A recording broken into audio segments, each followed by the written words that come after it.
Hello बच्चा party, कैसे हो सब लोग। चलो, तो आज हम अपना सेशन नंबर 4 लेके आ रहे हैं, जो कि हमारा कौन सा चैप्टर चालू है, mechanical properties of fluids. Correct, ठीक है। तो आज हम अपने चैप्टर में देखने वाले हैं, जो हमने पिछली बार क्या क्या देखा था। पिछली बार हमने एब्सोल्यूट गेज प्रेशर देखा था, तो मैंने उसमें सिर्फ डेफिनेशन बताना मैं भूल गया था। डेरिवेशन के चक्कर में मैं डेफिनेशन बताना भूल गया था, ठीक है। तो पहले हम डेफिनेशन देख लेते हैं कि जो भी प्रेशर है उन सबके डेफिनेशन देख लेंगे। फिर उसके आगे हम क्या देखेंगे, हमने डिस्कस किया था जो मेजर्स प्रेशर थे उनको मेजर करने वाले इंस्ट्रूमेंट कौन कौन से हमारे बुक में कौन से दिए हैं, ठीक है। उनके पीछे का प्रिंसिपल वो कैसे वर्क करेंगे, अगर उनका कोई फॉर्मूला है तो फॉर्मूला क्या है, वो आज हम डिस्कस करेंगे। चलो ठीक है, चलो शुरू करते हैं।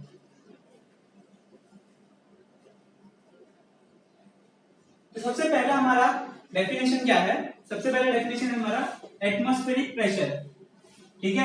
ये मैं एटीएम लिखा हूं, उसको आप लोग क्या लिखोगे, एटमॉस्फेरिक, ठीक है। भूलना मत, क्या लिखोगे आप लोग, atmospheric. Atmospheric pressure, the pressure exerted by the envelope, the pressure exerted by the envelope of air surrounding the earth surface is known as atmospheric pressure. तो हमने क्या डिस्कस किया आज, अभी क्या डिस्कस किया, atmospheric pressure, the pressure exerted by the envelope of air surrounding the earth surface is known as atmospheric air. इसका diagram हमने देखा था, ये हमारा अर्थ हो गया, ठीक है। इसके सराउंडिंग में जो भी हमारी एयर होगी, ठीक है, इसको हमने क्या बोल दिया, एयर एनवलप, ठीक है। एनवलप ऑफ एयर जो भी सराउंडेड है हमारे अर्थ के, उसी को हम क्या बोल देते हैं, एटमॉस्फेरिक एयर। करेक्ट है, एटमॉस्फेरिक प्रेशर, सॉरी। अभी हम क्या डिस्कस करेंगे, सेकंड हमारा एब्सोल्यूट प्रेशर, ठीक है। क्या, एब्सोल्यूट प्रेशर।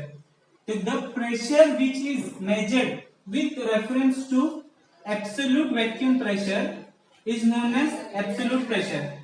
अभी देखो इसमें क्या है, the pressure which is measured with reference to absolute vacuum pressure और zero pressure is known as absolute pressure, ठीक है। इसको मैं डायग्राम से समझाऊंगा।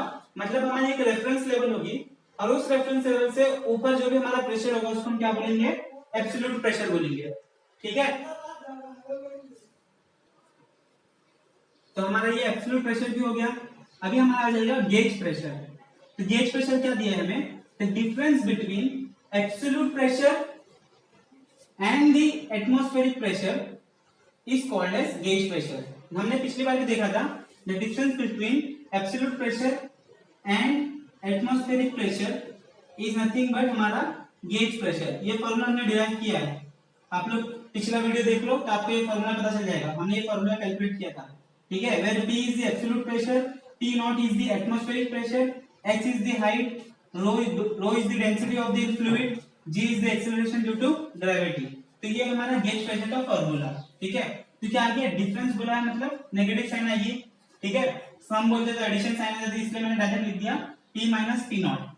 अभी हमारे पास जो फोर्थ आएगा वो है vacuum pressure. Vacuum pressure, the pressure which is below the atmospheric pressure is called as vacuum pressure। इसके दूसरे नाम क्या क्या है, सक्शन प्रेशर और नेगेटिव प्रेशर भी हम इसको बोलते हैं, ठीक है। तो ये चारों डेफिनेशन लिख लो, अच्छे से लिख लो। चलो स्क्रीनशॉट ले लो फटाफट, ले लिया, ठीक है। तो अभी ये सब प्रेशर का डेफिनेशन खत्म हो गया। अब इसको हम और एक अच्छे से समझने की कोशिश करते हैं कि मैंने क्या क्या बोला, कौन कौन से प्रेशर बोले। ये देखो, ये हो गई हमारी रेफरेंस लाइन। क्या होगी हमारी ये रेफरेंस लाइन, इसके नीचे एब्सोल्यूट प्रेशर होगा। ये होगी हमारी एटमॉस्फेरिक प्रेशर वाली लाइन, ठीक है। ये होगी एटमॉस्फेरिक प्रेशर वाली लाइन, ये होगी एब्सोल्यूट प्रेशर वाली लाइन, ठीक है। तो पहला क्या बोला था हमने, पहले एटमॉस्फेरिक प्रेशर मतलब जो एनवलप की वजह से बनता है, मतलब ये वाला प्रेशर, ठीक है, यहाँ वाला, ठीक है। इस लाइन में जो होगा सब हमारा एटमॉस्फेरिक प्रेशर हम काउंट करेंगे। Absolute pressure, the pressure which is measured with reference to absolute vacuum pressure, मतलब कहां से हम रेफरेंस से मेजर करते हैं, मतलब यहाँ से यहाँ पर जो भी प्रेशर हम मेजर कर रहे हैं वो सब कौन सा प्रेशर होगा हमारा, एब्सोल्यूट। ये एक पॉइंट पे बोल दो, यहाँ पर बोल दो, वो भी हमारा क्या होगा, एब्सोल्यूट प्रेशर होगा, ठीक है। तो ये हमारा क्या हो गया, एब्सोल्यूट प्रेशर का हो गया। अभी जो हम रेफरेंस लेवल से मेजर करते हैं उसको हम एब्सोल्यूट प्रेशर बोलते हैं, याद रखना बस इतना। गेज प्रेशर किसको बोलते हैं, द डिफरेंस, डिफरेंस बिटवीन कौन कौन सा, absolute pressure and atmospheric pressure. मतलब ये हमारा यहाँ से जो भी हमारा गेज प्रेशर होगा इन दोनों का डिफरेंस, मतलब हम ये जो एब्सोल्यूट प्रेशर है इसका और इसका डिफरेंस जो पकड़ेंगे और जहां पर हमारा पॉइंट मिलेगा तो वो हमारा क्या हो जाएगा, गेज प्रेशर हो जाएगा। ठीक है, तो गेज प्रेशर हमेशा यहाँ कहीं पर आएगा, यहाँ पर आएगा। ठीक है, वो हम जब देख लेंगे आगे।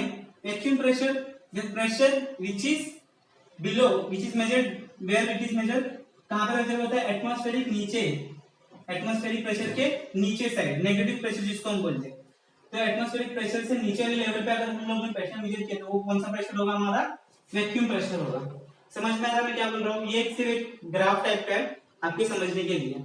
ठीक है, रेफरेंस से मेजर किया तो एब्सोल्यूट एटमॉस्फेरिक लेवल पे होगा तो एटमॉस्फेरिक प्रेशर, उसके ऊपर होगा तो गेज प्रेशर भी हो सकता है, उन दोनों का डिफरेंस मिला के। उसके बाद में मैं क्या बोलूं, एटमॉस्फेरिक प्रेशर से नीचे रहेगा, मतलब कम रहेगा तो कौन सा हो जाएगा, नेगेटिव प्रेशर। ठीक है, समझ में आ गया। आप लोग डेफिनेशन लिख लो, ये ग्राफ थोड़ा आपको समझ में आया ना है, आप लोग डेफिनेशन लिख लो, इजी है डेफिनेशन। अभी आज हम अपना टॉपिक स्टार्ट करते हैं, मेजरमेंट ऑफ प्रेशर। ठीक है, सब लोग लगा लो टॉपिक मेजरमेंट ऑफ प्रेशर। तो प्रेशर को मेजर करने के लिए हमारे बुक में दो बेसिक टाइप के इंस्ट्रूमेंट दिए हैं, दो बेसिक टाइप के इंस्ट्रूमेंट दिए हैं। पहला है मर्क्यूरी बैरोमीटर, कौन सा है, मर्क्यूरी बैरोमीटर, और दूसरा आ जाएगा हमारे पास ओपन ट्यूब मैनोमीटर। तो ये लिख लो आप लोग, मेजरमेंट ऑफ प्रेशर। ठीक है, इसमें हम दो टाइप के मेजरमेंट करने वाले, दो इंस्ट्रूमेंट यूज करने वाले, कौन कौन से, एक तो है मर्क्यूरी बैरोमीटर और दूसरा है ओपन ट्यूब मैनोमीटर। ठीक है, दोनों हम देखेंगे कहां यूज करते हैं, कैसे यूज करते हैं। ठीक है, चलो हेडिंग डाल लो, स्टार्ट करते हैं हम। चलो स्टार्ट करते हैं अपने मेजरमेंट ऑफ प्रेशर से। तो पहला कौन सा हमारे पास है, पहला हमारे पास मर्क्यूरी बैरोमीटर है। ठीक है, इसका मतलब हम मर्क्यूरी यूज करने वाले हैं। ठीक है, मेजरमेंट पर्पस के लिए तो हम इसको मर्क्यूरी को एज एन फ्लूइड यूज करेंगे। और ये बैरोमीटर क्या हो गया, ठीक है, बार मींस हमारा प्रेशर हो गया। ठीक है, पता होगा आप लोगों को, इसलिए इसका नाम क्या रख दिया है, बैरोमीटर। ठीक है, प्रेशर मेजर करने वाला मीटर। तो अब इसका कंस्ट्रक्शन देख लेते हैं। हमारे पास एक कंटेनर होगा, ठीक है, जिसके अंदर हम लोग थोड़ा सा मर्क्यूरी फिल करके रखेंगे। एक हमारे पास 1 मीटर का ट्यूब होगा। ठीक है, क्या होगा, हमारे पास एक ट्यूब होगा जो वन साइड से ओपन होगा, सेकेंड साइड से क्लोज होगा। इसमें भी हम लोग कुछ लेवल तक, या फिर बोल दो आप टोटल फिल कर दोगे, क्या, मर्क्यूरी फिल कर दोगे। ठीक है, मैं स्टेज बता रहा हूँ कैसे ये परफॉर्म होता है। मेरे पास यहाँ पर हो गया मर्क्यूरी, मैंने ट्यूब ले लिया 1 मीटर का, उसमें मैंने पूरा फिल कर दिया। क्या फिल कर दिया मैंने, पूरा मैंने मर्क्यूरी फिल कर दिया। अभी मैं क्या करूंगा, इस ट्यूब को उठाऊंगा और इसको फटाक से इन्वर्ट कर दूंगा। क्या कर दूंगा, जल्दी से इन्वर्ट करके मैं इसमें पोर कर दूंगा। इन्वर्ट करके जैसे मैं यहाँ पर पोर कर दूंगा तो ये मेरा डायग्राम कुछ ऐसा बन जाएगा। ठीक है, तो अभी इसके अंदर का जो मर्क्यूरी है, आप लोग देखोगे कि ये मर्क्यूरी का लेवल अपने आप कम होके एक स्टेडी लेवल पे आके रुक जाता है। क्या हो जाता है, एक स्टेडी लेवल पे आके रुक जाता है। ठीक है, तो अभी देखो आप, जब ये मेरा ट्यूब पूरा फिल था, ठीक है, इसका मतलब इसके अंदर कोई एयर नहीं था, कुछ नहीं था, और जब मैंने इसको कंटेनर में इन्वर्ट करके फटाक से डाल दिया तो हम लोग क्या देख रहे हैं कि इसकी लेवल अपने आप कम हो रही है। तो ये जो कम लेवल जो यहाँ पर जो बचा है, ये क्या है, ये प्योर क्या होगा, हमारा वैक्यूम होगा। ये क्या होगा, हमारा वैक्यूम। तो हमारे बुक में इस वैक्यूम को क्या बोल दिया है, टॉर्सलिस वैक्यूम। क्या बोल दिया है, टॉर्सलिस वैक्यूम। क्योंकि ये मेजरमेंट का तरीका, ये मेजरमेंट जो ये एक्सपेरिमेंट है, ये हमें एक टॉर्सलिस करके साइंटिस्ट थे, उन्होंने करके दिखाया था। तो अभी हमने क्या किया, एक कंटेनर लिया, उसके अंदर मर्क्यूरी डाल के रखा, एक टेस्ट ट्यूब लिया, उसके अंदर हमने फुल मर्क्यूरी रखा, फिर उसके बाद हमने इसको पोर करके रख दिया। पोर किया तो आप लोग क्या देख रहे हो कि मर्क्यूरी का लेवल अपने आप थोड़ा कम हो गया। तो ये कितना कम हो गया, ये कितनी हाइट में कम हो गया, तो ये आप अगर एक्सपेरिमेंट करके देखोगे तो इसकी हाइट हमेशा कितनी होती है, 760 mm। कितनी होती है, 760 mm की हाइट पे ये आके रुक जाता है। ठीक है, साइंटिस्ट ने बहुत सारे डिफरेंट टाइप के टेस्ट ट्यूब लेके देखी है। ये टेस्ट ट्यूब क्या थी, 1 मीटर लॉन्ग थी और 1 सेंटीमीटर का इसके पास, ये बोल सकते हो कि 1 सेंटीमीटर का इसके पास विड्थ था। ठीक है, तो ये जो है, ये वैक्यूम को हम लोग क्या बोलते हैं, टॉर्सलिस वैक्यूम। ये हाइट कितनी थी हमारे पास, 760 mm। अभी देखो यहाँ पर मैंने यहाँ पर एक पॉइंट ले लिया जिसका नाम हो गया पॉइंट सी, और इस साइड भी मैंने पॉइंट ले लिया जिसका नाम है सी। ठीक है, तो अभी ये जो पॉइंट है, इसके ऊपर कौन सा प्रेशर एक्ट होता होगा, इसके ऊपर एक पॉइंट सी के ऊपर कौन सा प्रेशर एक्ट होता होगा, हमें पता है ये ओपन टू एनवायरनमेंट है, तो इसके ऊपर कौन सा प्रेशर एक्ट होता होगा, एटमॉस्फेरिक प्रेशर, करेक्ट। ठीक है, इसके ऊपर कौन सा प्रेशर एक्ट होता होगा, एटमॉस्फेरिक प्रेशर। अभी हमने टेस्ट ट्यूब के बीच में भी एक पॉइंट ले लिया जिसको हमने नाम दे दिया बी पॉइंट, और यहाँ पर टॉप पोजीशन में जो पॉइंट है उसको नाम दे दिया ए पॉइंट। तो अभी देखो हमने बोला यहाँ पर कुछ नहीं है, no air molecules, nothing nothing nothing, यहाँ पर क्या है, वैक्यूम है। तो प्रेशर एट पॉइंट ए कितना होगा, कितना होगा, जीरो प्रेशर। ठीक है, प्रेशर एट पॉइंट ए कितना है, जीरो, करेक्ट है, पक्का समझ में आ रहा है मैं क्या बोल रहा हूँ। अभी मैं बोलूं कि हमने पास्कल्स प्रिंसिपल देखा था, पास्कल्स लॉ, तो उसमें क्या बोला था, एक लेवल पे है सब, तो उसकी वजह से हमारे पास क्या आ जाएगा, पॉइंट सी पे जो प्रेशर होगा वही पॉइंट बी पर भी होगा, वही पॉइंट सी पर भी प्रेशर होगा। इसका मतलब मैं बोल दूं pressure at point C is equal to pressure at point B. देखो समझ में आ रहा है मैं क्या बोल रहा हूँ, जो सी पे प्रेशर होगा वही प्रेशर एक ही लेवल पे, हॉरिजॉन्टल लेवल पे, और वही प्रेशर हमारे बी पर भी होगा, और वही प्रेशर हमारे अगले वाले सी पॉइंट पर भी होगा। तो ऐसे हम लिख सकते हैं कि जो प्रेशर हमारा सी पॉइंट पे होगा वही प्रेशर हमारा बी पॉइंट पर हो गया। ठीक है, वही प्रेशर हमारा यहाँ पर भी होगा।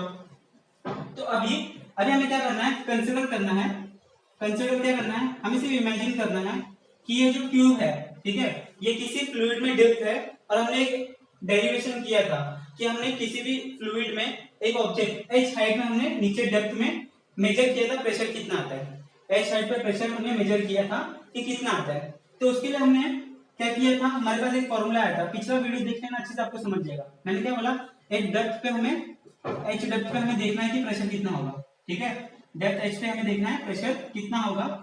तो हमारे पास फॉर्मूला था, क्या फॉर्मूला था, pressure at point B, bottom पे जो प्रेशर लग रहा है वो क्या क्या होता है, summation of pressure at point top most position पे जो प्रेशर लग रहा है plus height into rho into density. Correct है, यही फॉर्मूला था हमारे पास।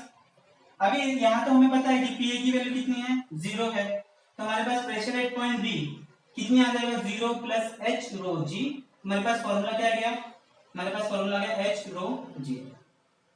ठीक है, तो pressure at point B is equals to H rho G, where H is the height, rho is the density of mercury, in this case g is the acceleration due to gravity. So see here we will calculate the atmospheric pressure at sea level। जो आप लोगों ने मुझे answer देके बताया था, sir 1 atmospheric pressure is equal to 760 mm of mercury, और आप लोगों ने बताया था 1.013 into 10 raised to 5 Newton per metre square और पास्कल्स। तो वो वैल्यू कैसे आई आपको पता नहीं था, ठीक है, आपने गूगल करके बता दिया, जिसको पता था बहुत अच्छी बात है, नो प्रॉब्लम। ठीक है, बहुत अच्छे, आपकी प्रिपरेशन बहुत अच्छी चल रही है। जिनको नहीं पता वो वैल्यू कैसे कैलकुलेट की थी वो मेरे साथ बने रहो। ठीक है, तो अभी मेरे पास प्रेशर बन गया। अगर मुझे कभी भी इस पॉइंट पे प्रेशर फाइंड आउट करने बोला तो मेरे पास डायरेक्ट फॉर्मूला आ जाएगा। अभी देखो इस फॉर्मूला से अभी मेरे पास क्या क्या दिया है, मेरे पास हाइट दे दी है, हाइट कितनी है इन टर्म्स ऑफ मीटर करेंगे तो कितनी आ जाएगी, पक्का इतनी आ गई। आगे हमारे पास डेंसिटी, तो डेंसिटी ऑफ मर्क्यूरी आप लोग जब चेक करोगे तो आपको मिलेगा 13600 kg पर मीटर क्यूब। ठीक है, इतनी डेंसिटी, ग्रेविटेशन 9.81, ठीक है, मीटर पर सेकंड स्क्वायर, सबको पता है। तो हमारे पास ये तीनों वैल्यू आ गई, क्या आ गई हमारे पास, ये तीनों वैल्यूज आ गई। तो अभी हम लोग सिंपली क्या करेंगे, इस फॉर्मूला पे रख देंगे। तो P is equals to 0.76 into 13600 into 9.81। जब आप लोग इसको कैलकुलेट करोगे तो आपको आंसर मिलेगा 1.013 into 10 raise to 5 Newton per metre square, और आप लोग बोलोगे पास्कल। ठीक है, आपको ये वैल्यू मिलेगी। ठीक है, जो आप लोगों ने मुझे बताया था। तो इतना प्रेशर हमारे सी लेवल पर होता है, एटमॉस्फेरिक प्रेशर कितना होता है, 1.013 into 10 raise to 5 Newton per metre square, और आप लोग बोल सकते हो उसको न्यूटन पर पास्कल बोल सकते हो। ठीक है, तो अभी इसमें हमारे पास और एक इंफॉर्मेशन दी है, वो इंफॉर्मेशन क्या है, हमें और एक चीज बता दी है, हमें बता दिया है हमारे बुक में कि वन टॉर जो टॉर्सलिस थे साइंटिस्ट, उनके ऊपर से हमारे पास ये यूनिट है, 1 torr is equals to 1 mm of mercury. समझ में मैं क्या बोल रहा हूँ, 1 torr is equal to 1 mm of mercury. हम लोग टॉर क्यों नहीं यूज कर सकते, क्योंकि ये हमारी स्टैंडर्ड यूनिट नहीं है, स्टैंडर्ड ऐसा यूनिट नहीं है हमारी, इसलिए हम टॉर यूज नहीं करते। तो हमारे पास 760 mm ऑफ मर्क्यूरी होगी, तो वो कितना हो गया, 760 टॉर के बराबर होगा। सही है। और हमें ये भी पता है कि 1 newton per metre square is equal to 1 pascal. सही है। 1 newton per metre square is equal to 1 pascal. समझ में आ रहा है मैं क्या क्या किया अभी तक, फिर से रिवाइज करते हैं। कंटेनर लिया जिसके अंदर फिल किया हमने मर्क्यूरी, एक ट्यूब लिया जिसके अंदर हमने टॉप तक मर्क्यूरी फिल किया, उसको इन्वर्ट करके पोर कर दिया। फिर हमने क्या ऑब्जर्व किया कि ये लेवल थोड़ा नीचे गिर गया। कितना लेवल नीचे गिरा, 760 mm पे आके ये रुक गया। सही है। तो इतनी हमें हाइट मिल गई। और जो यहाँ पर वैक्यूम था, ठीक है, जहाँ पर कुछ भी नहीं था, एम्प्टी था, वहां पर थोड़े से मर्क्यूरी के वेपर्स हो गए, लेकिन उसको हम निग्लेक्ट करते हैं। तो यहाँ पर हमने क्या अज्यूम कर लिया कि ये कौन सा है, टॉर्सलिस वैक्यूम यहाँ पर फॉर्म हो गया। ठीक है। हमने 2 पॉइंट कंसीडर कर लिए। तो इस पॉइंट के ऊपर कौन सा हमारे पास प्रेशर एक्ट हो रहा है, एटमॉस्फेरिक प्रेशर एक्ट हो रहा है। यहाँ पर प्रेशर एट पॉइंट ए कितना हो रहा है हमारे पास, प्रेशर एट पॉइंट ए 0 है। Pressure at point C, pressure at point B, pressure at point B C क्या होंगे, सब एक ही लेवल पे। तो हम लोग क्या बोलेंगे, जो भी ये प्रेशर है, ये प्रेशर इसके बराबर है, ये प्रेशर है एटमॉस्फेरिक प्रेशर के बराबर। करेक्ट है। अभी हमने क्या किया, हमने कंसीडर किया, सपोज किया कि ये हमारे पास कुछ डेप्थ h हाइट पे है। ठीक है। अगर हमारे पास कुछ डेप्थ h हाइट पे है तो हमारे पास ऑलरेडी इक्वेशन है, बॉटम का pressure is equals to summation of top most position का pressure plus rho g h. ये हमने डिराइव करके रखा है। ठीक है। आप लोग को नहीं पता तो आप लोग पिछला सेशन 3 नंबर देख लीजिए। उसके बाद में हमने क्या किया, हमें पी की वैल्यू पता है कितनी है, 0 है, तो 0 रखी तो हमारे पास क्या मिल गया, PB is equals to H rho g. सही है। ये हो गया हमारा यहाँ पर मर्क्यूरी बैरोमीटर खत्म। लेकिन इसमें इंपॉर्टेंट बात क्या है, हमारे पास एटमॉस्फेरिक प्रेशर जो निकालना है वो कैसे निकालेंगे हम, यहाँ पर हमने सिर्फ वैल्यू सब्स्टिट्यूट कर दी। हाइट की वैल्यू 760 mm हमेशा आएगी, मीटर में कन्वर्ट कर दी। डेंसिटी की value in case of this mercury हमने क्या ले लिया, 13600 kg पर मीटर क्यूब। जी की वैल्यू 9.81।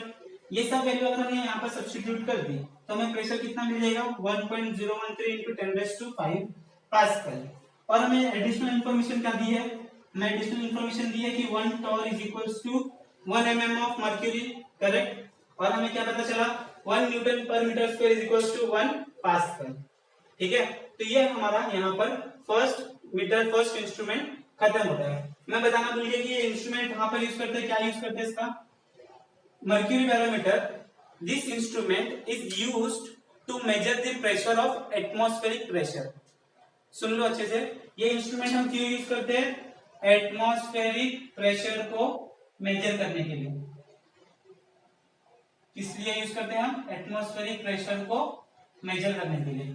ठीक है। मेरे ध्यान से निकल के आप लोग लिख लो, an instrument that measures atmospheric pressure, an instrument that measures the atmospheric pressure is called as mercury barometer। हो गया, डेफिनेशन लिख लिया, हमने एक्सपेरिमेंट देख लिया कैसे किया, हमने एटमॉस्फेरिक प्रेशर कैलकुलेट कर लिया कैसे किया। ठीक है। पक्का समझ में आ गया। चलो अभी हम सेकंड टाइप देखते हैं। सेकंड टाइप क्या है हमारा, ओपन ट्यूब मैनोमीटर। चलो स्टार्ट करते हैं। चलो स्टार्ट करते हैं हमारे पास ओपन ट्यूब मैनोमीटर। ठीक है। तो ये ओपन ट्यूब मैनोमीटर मतलब हमारे पास एक ट्यूब होगा यू शेप का, जो कि कनेक्ट होगा किसी भी सिलेंडर के साथ, किसी भी क्लोज्ड ऑब्जेक्ट के साथ जिसका हमें प्रेशर मेजर करना है। मतलब इसके अंदर कितना प्रेशर है हमें ये मेजर करना है with the help of the principle. ठीक है। जो हमने अभी तक डिस्कस किया उस प्रिंसिपल के ऊपर हमें प्रेशर मेजर करना है कि इसके अंदर प्रेशर कितना होगा। ठीक है। तो हम लोग क्या करेंगे, हम लोग एक ट्यूब ले लेंगे, इसको हम लोग फिक्स कर देंगे। अभी इसके अंदर हम लोग ने एक लिक्विड डाल दिया। ठीक है। जिसकी डेंसिटी लो डेंसिटी वाला लिक्विड होगा। तो लिक्विड कोई कौन सा भी हो सकता है, वो हो सकता है हमारा कैरोसिन, वो हो सकता है हमारा वाटर। ठीक है। जिसकी डेंसिटी क्या है, लो है। अभी हम लोग क्या देख रहे हैं कि जब भी जैसे ही हमारे पास ये प्रेशर है तो इसका प्रेशर यहाँ पर आ गया, उस पर जैसे हमारा यहाँ का लिक्विड थोड़ा राइज कर गया। अभी ये राइज करने के बाद में हमने यहाँ से एक सेम लाइन ले ली, जो पॉइंट सी है वही पॉइंट पे हमारा बी होगा। ठीक है। अभी ये एक साइड से ओपन है जिसको हमने ओपन ट्यूब बोल दिया है, तो इसके ऊपर कौन सा प्रेशर एक्ट होता होगा, करेक्ट है, एटमॉस्फेरिक प्रेशर एक्ट होगा पॉइंट ए पर। ठीक है। तो इन दोनों के बीच का जो डिफरेंस है, ठीक है, ये लेवल और ये लेवल के बीच का डिफरेंस, वो कितना होगा, h हाइट होगा। तो अभी हमें क्या करना है, प्रेशर एट पॉइंट बी निकालना है। ठीक है, प्रेशर एट पॉइंट बी निकाल लिया, वही प्रेशर हमारा सी के बराबर होगा। तो सबसे पहले लिख लो pressure at point A is nothing but atmospheric pressure, correct है। Pressure at point C is nothing but pressure in cylinder, जो भी हमारा प्रेशर होगा इसके अंदर वही हमारा प्रेशर यहाँ पर होगा। तो अभी हमें ये पता है, हमने अभी डिस्कस किया था कि प्रेशर एट पॉइंट सी वो बराबर होगा प्रेशर एट पॉइंट बी के, ठीक है, क्योंकि सेम लेवल पे ही है। तो हमने कंसिडर कर लिया pressure at point C is equal to pressure at point B. तो प्रेशर एट पॉइंट बी अगर हमें फाइंड आउट करना है तो फिर से हम क्या करेंगे, इसको कंसिडर करेंगे, एक एच हाइट के नीचे है, तो हमारे पास इस प्रेशर, इस पॉइंट पे प्रेशर निकालना है, तो हमारे पास क्या आ जाएगा, एटमॉस्फेरिक प्रेशर जो एक्ट हो रहा है जिसको हम पी नॉट से डिनोट करते हैं, plus H plus density of water into G acceleration due to gravity. So according to the Pascal's principle, Pascal's law, pressure at C is same as pressure at D. हमें ये भी पता है जो pressure यहाँ पर होगा वही प्रेशर यहाँ पर भी होगा, करेक्ट है। इसलिए हमने प्रिंसिपल, पास्कल्स प्रिंसिपल से क्या बोल दिया, जो प्रेशर हमारा इस पॉइंट पे है वही प्रेशर हमारा इस पॉइंट पे हो जाएगा। तो मैंने लिख दिया कि इनसाइड द प्रेशर जो हमारा पी है वो प्रेशर किसके बराबर होगा, pressure at point P C के बराबर होगा। तो हमने पी बी निकाल लिया, पी बी मतलब ये प्रेशर हमारा पीसी हो गया। तो हम पी बी को कैसे लिख सकते हैं, PC is equal to P not plus rho H G, सही है। अभी पीसी की जगह पे हमने क्या बोल दिया, जो पीसी यहाँ पर होगा और ये पी जो यहाँ पर होगा वो दोनों सेम होगा, प्रेशर एट पॉइंट सी और pressure inside the cylinder will be same. तो हमने पीसी की जगह पे अभी हम लोग क्या लिख देंगे, पी लिख देंगे। तो यहाँ पर फॉर्मूला क्या बन जाएगा, पीसी की जगह पे हमने पी लिख दिया, तो हमारे पास फॉर्मूला क्या बन गया, p is equal to P not plus h rho g, ठीक है। तो हमारे पास फॉर्मूला क्या बन गया, p minus p not is equal to H rho g. ये फॉर्मूला अभी हमने देखा था। ऐसे प्रेशर को हम क्या बोल देते हैं, गेज प्रेशर, ठीक है। ऐसे प्रेशर को हम क्या बोल देते हैं, गेज प्रेशर। तो हमारे पास ये ओपन ट्यूब मैनोमीटर भी हो गया, ठीक है। हमारे बुक में दो ही दिया है, ऐसे तो बहुत सारे अभी डिजिटल मीटर्स निकल चुके हैं जो प्रेशर को मेजर कर सकते हैं। अभी हमारे बुक में दो ही है, इसलिए हम दो डिस्कस करेंगे, ठीक है। बाकी का आप लोग कमेंट करके बताओ, इन दोनों के अलावा, इन दोनों के अलावा और कौन कौन से, सिर्फ दो नाम मुझे बताना, और कौन से दो मीटर है जो हम प्रेशर को फाइंड आउट करने के लिए, प्रेशर को मेजर करने के लिए यूज करते हैं। इंडस्ट्री में यूज होगा, घर पे यूज होगा, कहीं पर भी हम लोग यूज करते हैं, ठीक है। कमेंट सेक्शन में जरूर करके बताना कि कौन से और दो मीटर्स है जिससे हम मेजर कर सकते हैं प्रेशर को, ठीक है। अगर ये वीडियो थोड़ा भी अच्छा लगा रहे तो लाइक कर देना, ठीक है, और अपने फ्रेंड्स के साथ शेयर करते रहो। चलो मिलते हैं नेक्स्ट लेक्चर में, बाय।